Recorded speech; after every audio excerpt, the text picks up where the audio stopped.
Hi, my name is Kai Zhe, and my teammates are Jia Cheng, Zhe Qing, Yu Han, and Koh Hwee Min. We are going to present the project assignment with the title of Environmental Pollution. In this project, we are only focused in water pollution and air pollution in Johor.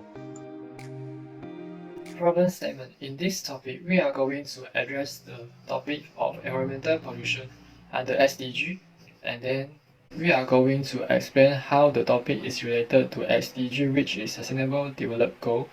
Next, the effects of environmental pollution towards society, economy, and environment will also explain in this video. Next, our opinion towards how to resolve the issue of environmental pollution will also presented in this video.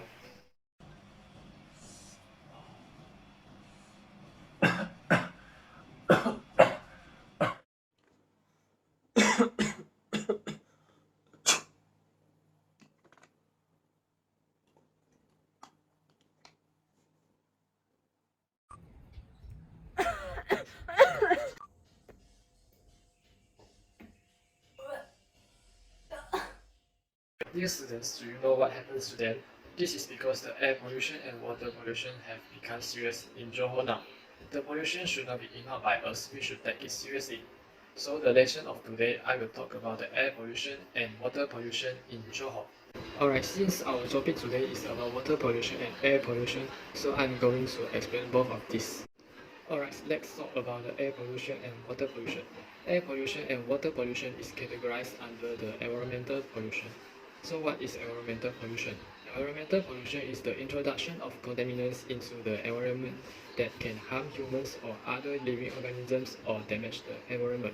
So in our Mother Earth, there are many pollutions that are destroying our Earth, such as water pollution, air pollution, sound pollution, and soil pollution. So what is water pollution?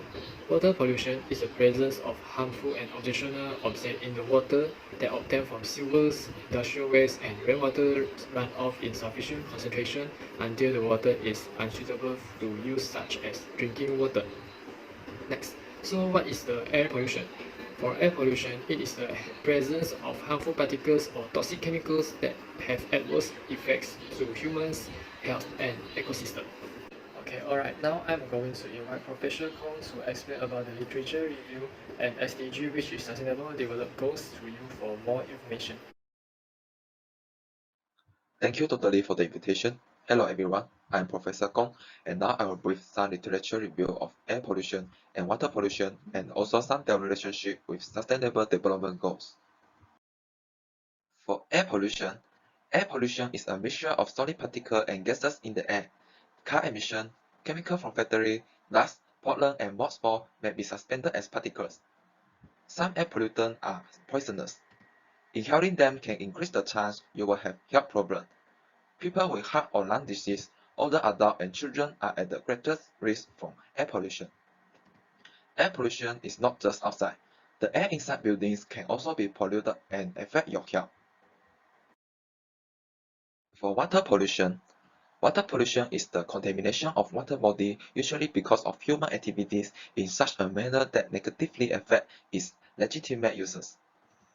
Water body includes, for example, lake, river, ocean, aquifer, and reservoirs. Water pollution results when contaminants are released into these water bodies where the substances interfere with beneficial use of the water or with the natural functioning of ecosystem.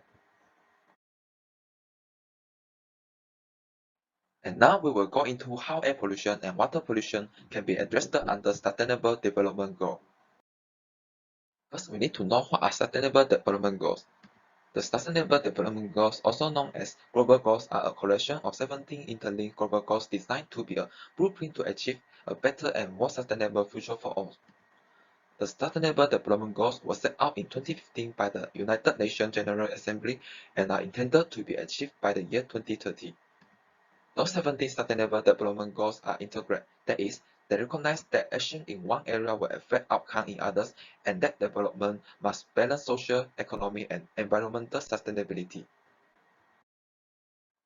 Among these 17 Sustainable Development Goals, the goals that can relate to the air pollution and water pollution are Goal number 3, which is good health and well-being, Goal number 6, clean water and sanitation.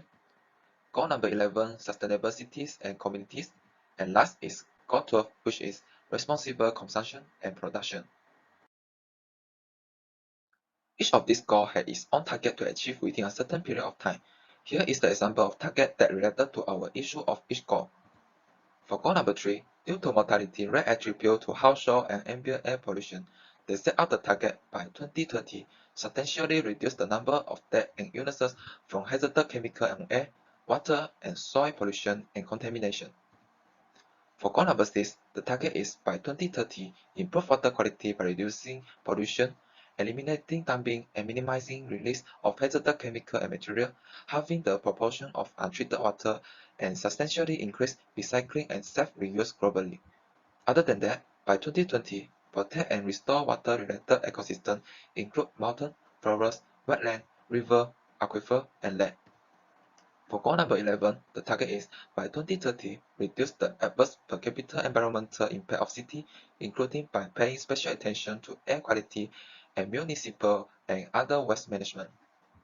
And lastly, for goal number 12, the target is by 2020 achieve the environmentally sound management of chemical and oil waste throughout their life cycle, in accordance with agreed international framework, and significantly reduce their release to air, water and soil in order to minimize their adverse impact on human health and the environment. And that's all for me. Thank you for your attention, and now I will pass back the time to Dr. Lee. Thank you, Professor Koh, for the explanation. I have asked you all to prepare the data analysis for air and water pollution last week, right? So who is going to explain this? Yes, doctor. I think I can answer this question. Since last week, I've conducted a questionnaire regarding the environmental pollutions by Google Forms. Around 50 people have involved in this questionnaire. From the results, that 74% of the participants have heard about the environmental pollutions that happen in Johor. Most of them vote that they have heard about water pollutions, followed by the air pollutions and land pollutions that happen in Johor. Since water and air pollution are the most serious problem in Johor, therefore, I have to focus on this pollution for the further information. For the effect of the water pollution, around 94% of the participants think that biodiversity loss and ecosystem destruction is the main effect, followed by the skin rashes, waterborne disease, and reducing food productivity. For the effect of air pollution, around 92% of the participants vote that global warming is the main effect, followed by the respiratory disease and market business reduce. Besides, I have also asked the participants for their opinions toward the solution of environmental pollution. They think have a proper wastewater treatment system from industry and household is the best method to solve water pollution, followed by reducing the use of pesticide and fertilizer in agriculture, developing strict laws on illegal dumping activities to the environment by the government, and having a good stormwater management.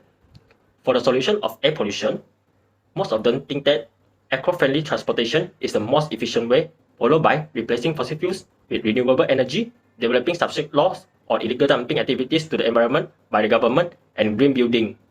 I have to conclude that the effect of pollution will cause a direct impact on humans. Therefore, humans have to take responsibility by taking care of the quality of the environment. That's it for me. Thank you. Alright, well done. So who can explain the effect of air pollution and water pollution to me? I can answer the question. The effect of air pollution has reflected in society, economy, and environment. It causes respiratory and cardiovascular disease in public health issue. Depending on the level of exposure, particular pollutants may cause mild to severe illness such as wheezing, coughing, and other symptoms. Smaller particles reach the lower respiratory tract have a greater potential for causing lung and heart disease. For children and old people, air pollution has reduced their lung function, then lead to asthma, bronchitis, and chronic obstructive pulmonary disease, which induce lower quality of the life and reduce life expectancy. In long term, it will bring along lung cancer and difficult to breathe, which is asthma. Besides the effect of air pollution towards economy is market business reduced. It has reduced people's ability to work. For example, people whose job is usually required to running and outside, especially promoter and center. They are difficult to explore new target to sell their things because people mostly stay at indoor. Then for the effect of air pollution that result in environment is global warming. Global warming is a phenomenon of climate change. It rise average temperature and extreme weather event. This can be related to the increased amount of heat striking the earth from the sun. It's being trapped in atmosphere and not radiated out into space. With increased temperature of worldwide, the sea level also increased and melting of ice from icebergs. Next, for the effect of water pollution also can be witnessed in society, economy, and environment. Skin rashes and waterborne disease is the impact of water pollution reflect in society. Skin rashes can further to skin lesion. Waterborne disease are the illness caused by microscopic organisms like virus and bacteria. They are ingest through contaminated water. It involves cholera, diarrhea, typhoid, and others. Moreover, water pollution has reduced food production. This is because the accumulation of microbiological and chemical pollutants in crops, livestock products, soil and water resources, and ultimately to severe health impact among exposed food consumers and farm workers. It may also exacerbate antimicrobial resistance. So, if the agriculture is the source of food, then will be effect on the need of the material used in making the food. Furthermore, water pollution has caused biodiversity loss and ecosystem disrupt. The water pollution results in eutrophication. Eutrophication is the process by which the body of water becomes progressively enriched with minerals and nutrients. The excess of algae bloom has covered the surface of water, resulting in aesthetic loss. So, the intensity of light penetration reduces and anaerobic conditions occur. The aquatic plant will die due to cannot partake in photosynthesis. To continue supply food and growth, the bacteria need to consume the oxygen. As the water turns to anoxide, the aquatic life will suffocate. Alright, thank you, Koh. So next is the solution of air pollution and water pollution. Who wants to explain this to me? Doctor, I can answer this question. There are few solutions to reduce the air pollution, which are apply green building in Malaysia. Green construction methods with eco-friendly design can reduce the greenhouse gas emissions and waste. This building also can increase the land preservation and give the protection of ecological resources. Besides that, eco-friendly transportation also can reduce the air pollution. Electric vehicles can run cleaner and has better gas mileage, which make it environmental friendly. Carpooling and public transportation also can reduce the number of cars on the road, which can lessen the emission on fossil fuel.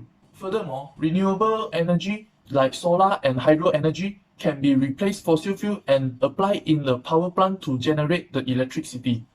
This type of energy not have greenhouse gas emissions and reduce some type of air pollutions. For solution of water pollution, the reduction in use of hazardous pesticides and fertilizer in agriculture can avoid the exist pesticide and fertilizer wash away and flow into the river, which will cause algae bloom.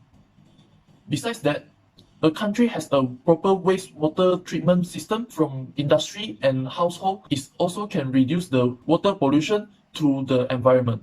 This is because it can remove mostly all pollutants in the wastewater through chemical, physical, or biological process. This can avoid the wastewater straight flow to the river without filtration. A good stormwater management can treat and manage the stormwater which may have harmful pollutants. This process is very important because it will filter all harmful chemicals and materials before we release the water to the nature. This also can decrease the toxicity level when water flow out to the river and ocean. Government can develop some strict law on illegal dumping activities to environment. This action can warning the society and help to control the contamination to the environment. And that's all from me. Thank you, Ang, and well done, everyone. Let me make a conclusion on what we learned today. Firstly, it is very important to preserve our environment, especially in air and water. By raising the awareness of publicity, I believe it can truly make the situation now become better to make sure the future generation will have better place. Water and air are very important to humans in daily life. Water pollution and air pollution will bring a lot of negative effects to both humans and environment. Various methods to prevent the pollution should be conducted to protect our health and our Mother Earth. Especially during this COVID-19 pandemic, the roles of fresh air and clean water are so clear to us as we must always wash and sanitize our hands. So let us take action from now.